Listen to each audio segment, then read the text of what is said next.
繼續傾下內地經濟啦。而家內地嘅 GDP 咧，主要都仲係投資同埋出口驅動。如果講到消費咧，其實佔 GDP 嘅比例咧都係大約40%左右啊。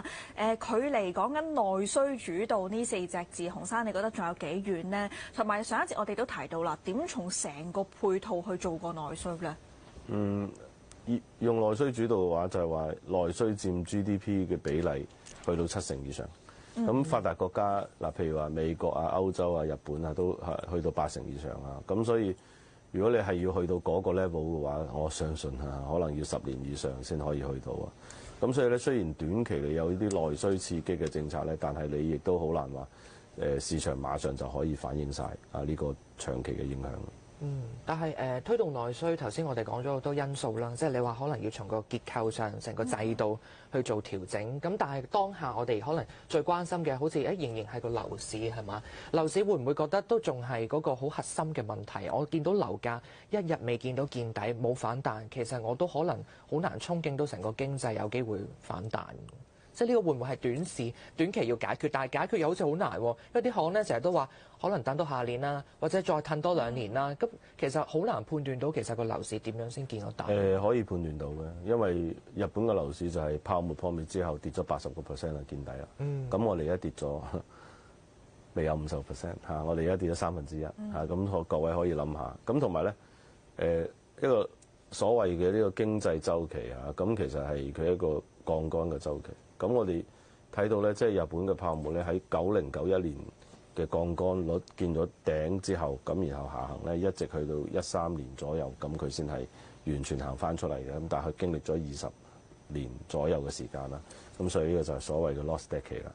咁所以咧，我哋而家如果各位睇下我哋中國嘅槓桿率 GDP 比槓桿比 GDP 啦，非銀金融嘅非金融類嘅私人部門嘅槓桿率仍然係歷史最高，仍然未有下降嘅。即係我哋去槓桿，雖然我哋樓市開始跌啦，但係去槓桿嘅過程係未有開始嘅。咁所以呢個就見仁見智。咁但係你話人哋行咗20幾年嘅去槓桿嘅心路歷程，我哋2年可以行完，咁我就覺得可能係有啲痴人說夢啦。咁你話嗱，我哋內地樓價而家跌咗1/3，即係如果以日本嗰個調整嚟去比較，就跌咗1/3啦。需唔需要去到佢哋嗰個咁嚴重嘅地步啊？即係要回調咗80%喎，仲要人哋嘅經濟迷失咗20年喎。即係早1-2年其實都有啲經濟學家就話啊，中國需唔需要步日本嗰個情況，就係個經濟同樣要迷失？你覺得我哋需唔需要迷失咧？同埋迷失係咪要以年計？以10年計啦，係10年計。係啊。咁因為嗱，其實亦都好簡單嗱，就算我哋唔睇啲咁嘅指標啦，呢啲金融嘅指標啦，咩槓桿啦，我哋唔好睇。咁我哋淨係睇我哋每一年嘅城鎮化產生嘅對於新房嘅需求。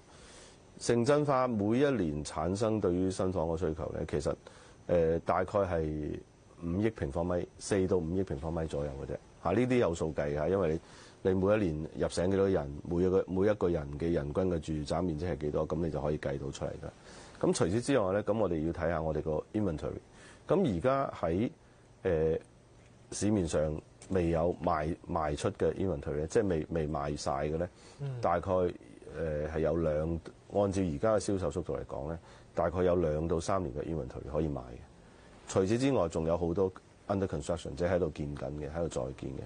咁所以咧，如果我哋將呢啲所有嘅嘢賣晒，同埋仲未有考慮呢個二手市場，咁你諗下呢個 inventory overhang， 即係呢個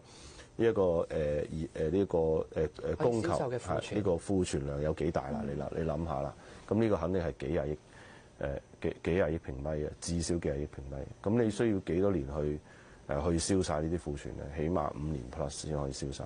咁假設我哋而家大概係7到8萬億人民幣嘅呢個每一年嘅銷售量啦，咁我哋去翻呢個可持續嘅4到5萬億嘅銷售量啦，咁淨係銷售量都仲係要跌20%、30%左右。咁去到4、5萬億嘅時候，你要清晒市面上所有嘅 inventory， 咁你大概需要7到10年嘅時間。嗱，按照而家速度嚇，咁所以咧，我覺得呢啲所有嘢都有數計嘅，只不過係即係大家乍睇唔到嘅啫嚇。咁所以，我覺得我哋將呢啲數字同埋呢個經濟嘅形勢去客觀咁樣去對待咧，咁先可以得到正確結論。咦，咁如果樓市你覺得要咁耐時間先見底嘅話，會唔會其實要真係拉高個內需，甚至做到叫做內需主導嘅話，都係事倍功半呢？即係要可能解決呢啲深層次樓市啲嘅問題，先可以個內需先可以跟住上呢？會唔會都係以10年計嘅一啲計劃呢？內需主導呢4個字。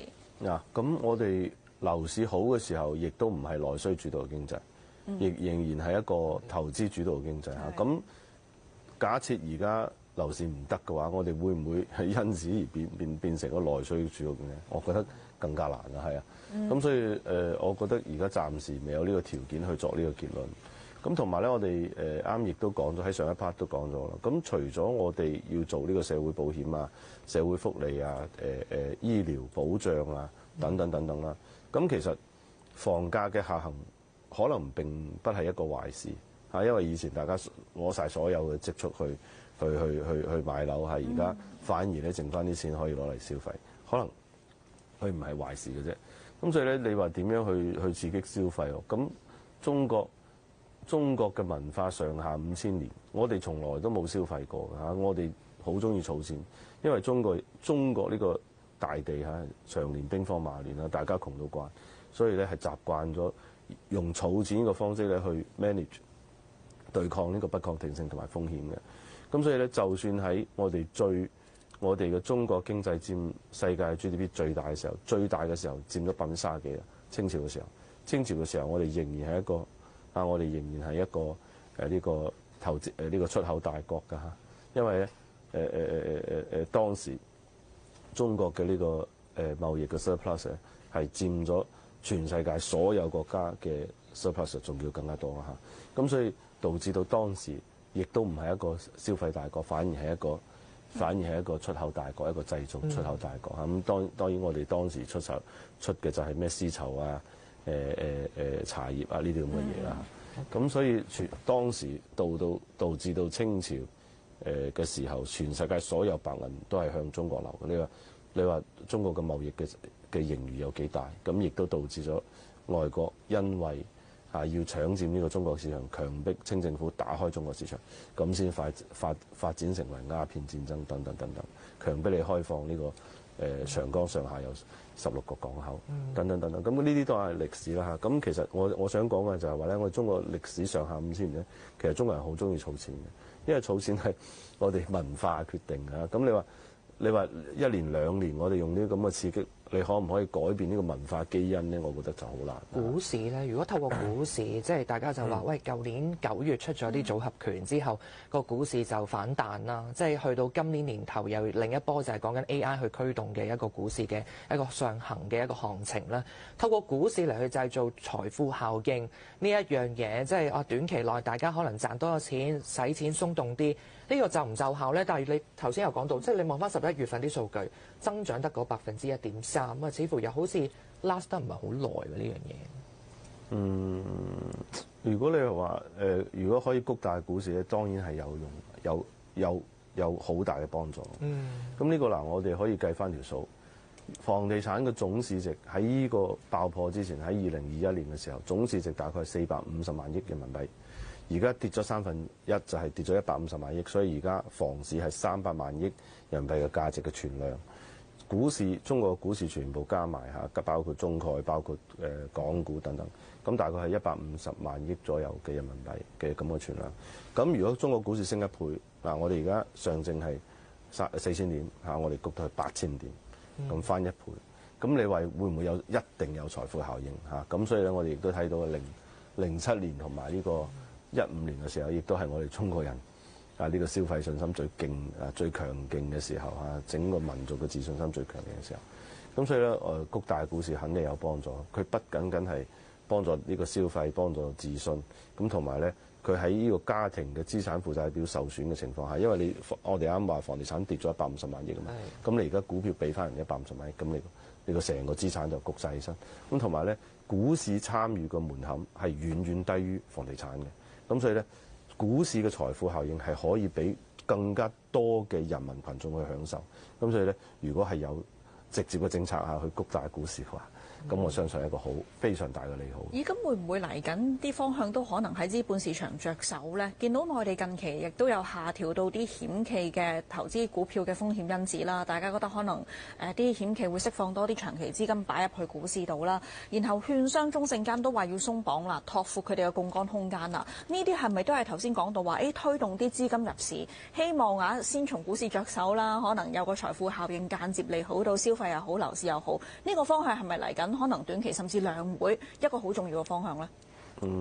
呢個事情以前都發生過啦，即係鼓勵呢啲險資入市啦。咁險資亦都係長期嘅一個參與啦。咁但係鼓勵咗半日咧，我哋見到險資嘅 allocation 咧，其實係有所增長，但係冇增長咧，遠遠低於預期嘅。因為我哋唔好從一個外部嘅原因去睇我哋點樣去谷大嘅股市啊。咁我哋需要做嘅就係話，我哋上市嘅公司嘅質量要更加好，我哋嘅盈利嘅增長要更加快，我哋對於上市公司嘅治理要更加嚴謹，同埋咧我哋對於公司上市嘅呢個過程要更加多嘅支持等等等等。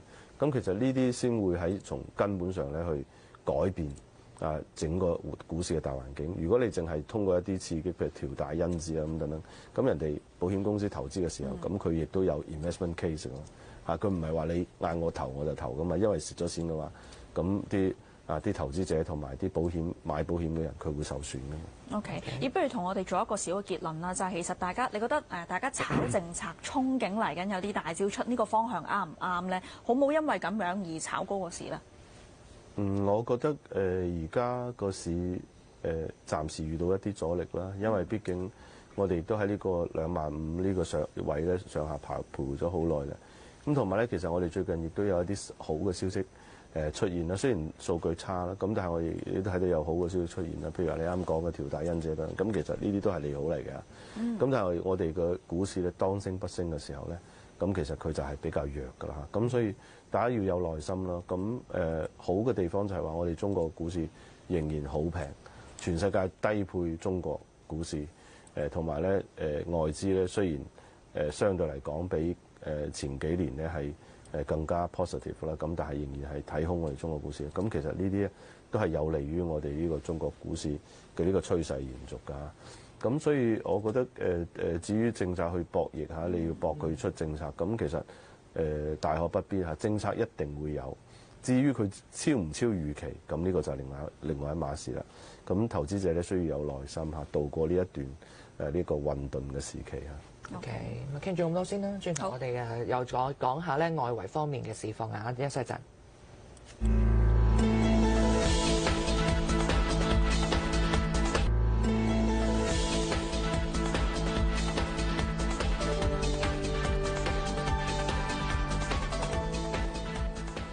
翻嚟節目時間啦，先跟進翻港股方面嘅情況。恒生指數咧高開咗咧136點之後咧，升幅一度收窄，去到得翻40零點啦。不過而家又升翻過百點啦，升緊117點，報25,616點。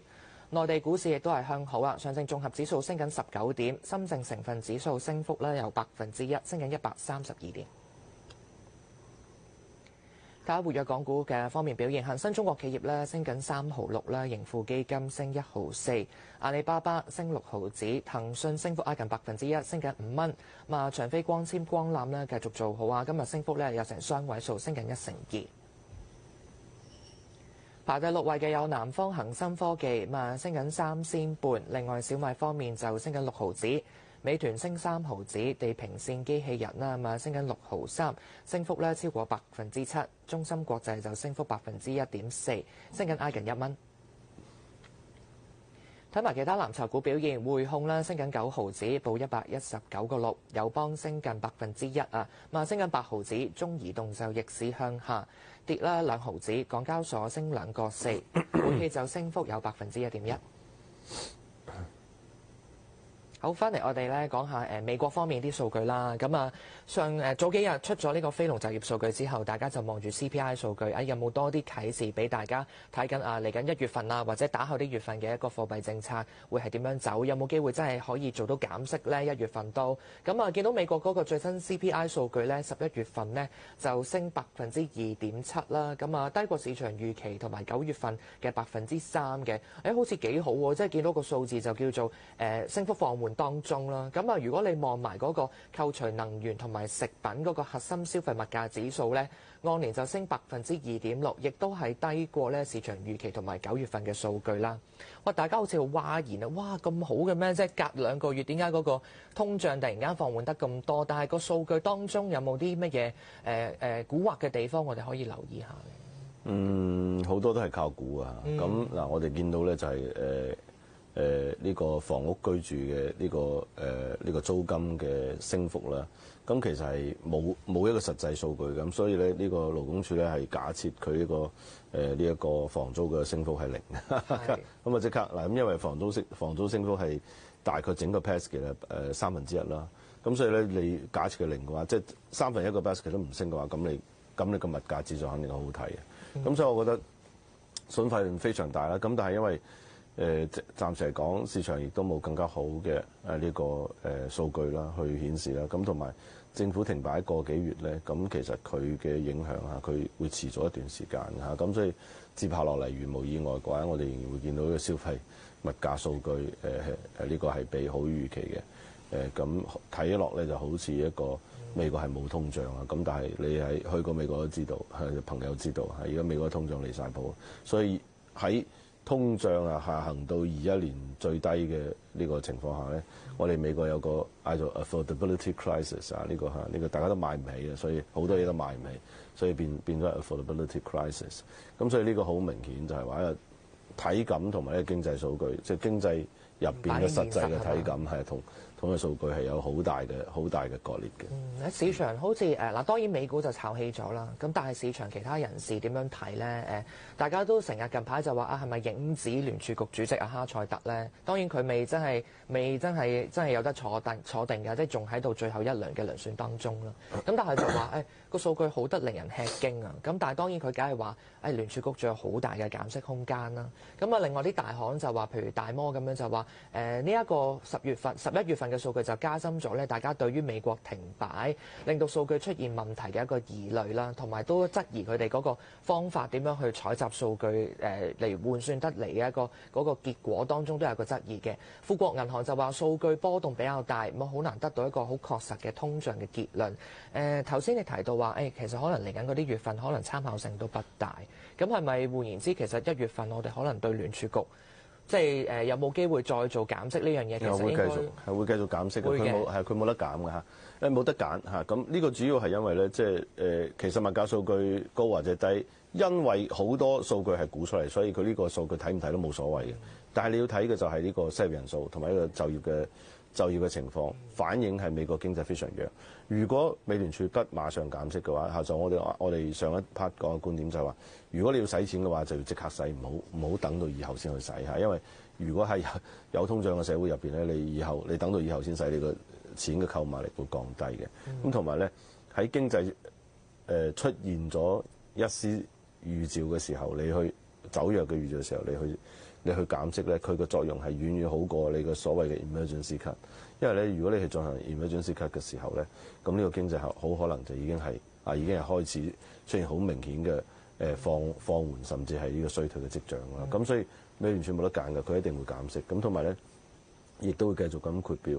咁所以我相信市場並不係因為琴日嘅消費物價 CPI 好預期，因為大家都知道都係較飛嗰啲。咁更加多就係話我哋最近呢一排睇到嘅就業數據其實係弱於預期嘅，顯示美國經濟放緩嘅速度係開始明顯咁俾人感受到。OK。不過見利率期貨暫時就都係1月份維持個利率不變嗰個機會率就暫時喺70%左右啦，同上日嗰個差唔多咁樣。咁啊，但係我哋見債息方面又好似唔係話喐好多。咁啊，睇嚟緊個債市會係點咧？會唔會都可能啲短年期，譬如2年期呢啲對利率敏感嘅嗰個息口仍然係趨向下，反而講緊10年期、30年期嗰啲都繼續有一個向上行嘅趨勢。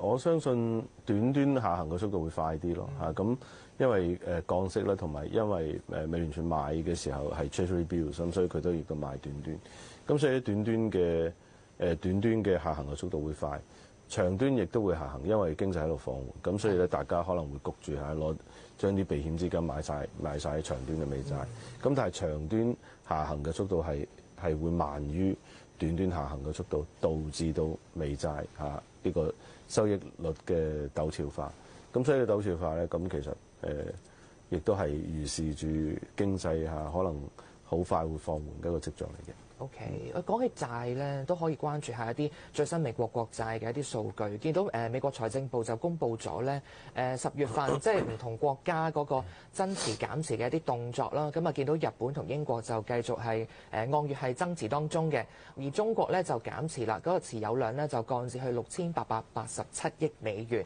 個規模咧就係已經縮減去到08年金融危機以嚟最低啦。呢一個數據點樣去理解咧？你覺得中國繼續做一個減持嘅行動係基於啲咩原因？會唔會係有啲通常市場上好似普遍都係話中美關係啦，即係可能嚟緊都變得唔好，不如套翻啲錢出嚟，又或者係有冇其他原因？你覺得會係點？或者嗰個數字嚟緊係咪繼續會係一個減持下降嘅趨勢？你要睇中國喺度買緊啲乜嘢嚇？買金係嘛？買緊黃金嚇，咁所以減持美債去買黃金，我相信呢一個交易，呢個換倉嘅交易，佢做得好成功啦。咁好明顯嘅，中國係賺緊嘅。咁我相信央行會繼續持續去買金啦。咁所以咧，呢個美債持有量繼續下行咧，其實亦都唔係一個好大嘅大家唔應該感到意外。背後嘅原因係咩咧？點解要去買金而唔繼續揸美債咧？因為美國政府今年嘅呢一個美債嘅呢個 outstanding 去到40萬億㗎啦。咁同埋咧，政府嘅停擺嘅呢一個週期越嚟越長咧，顯示兩黨對於呢個 physical deficit 嘅呢個態度係好難調和嘅。